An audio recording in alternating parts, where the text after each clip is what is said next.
જ્યોતિની અંદર જ્યોતિ મિલાવી મને પ્રત્યક્ષ દર્શન દેખાઈ ગયા. પ્રત્યક્ષ અનુમાન નહીં, બધું નક્કી કરાવી દીધું.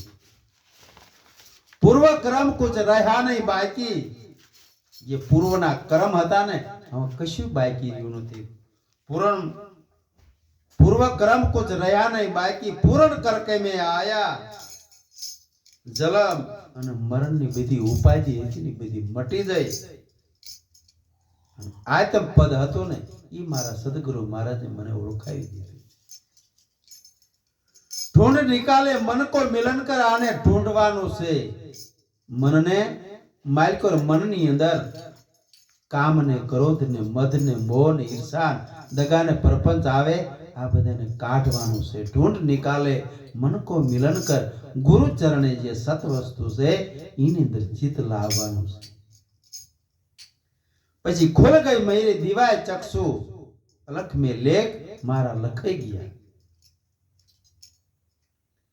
ત્રિકોટી મ્યાલના ખોલી ગયા તાળા. જે ત્રિકોટી મ્યાલના આપણા અંદર તાળા વાસ્યા છે ને ત્યાં લગન ભગવાનના દર્શન નથી થતા. ગુરુ મહારાજના હાથમાં કૂંચી છે. જ્યારે કૂંચી લગાડે ને તારે ત્રિકોટી મ્યાલના તાળા ખોલાય છે, તારે હરિ હાથમાં આવે છે. મેં તો પછી હરિને આપમાં જોયા અને અરસ ને પરસ બધે મને ભગવાનના દર્શન થયા. આવું લાલજી મહારાજ કહે છે. આવો અનુભવ છે, આવો અનુભવ મને થઈ ગયો. અનુભવ થી જ આત્મા ઓળખાય છે. અબ અનુભવ છે. લાલન કહેતા લાલ કો લાલ ગુણ ગાયા. તબ સે ગુરુ પુરુષોત્તમ મળ્યા. તબ સે પરમ પદ ને પામી ગયા. સદગુરુ મહારાજની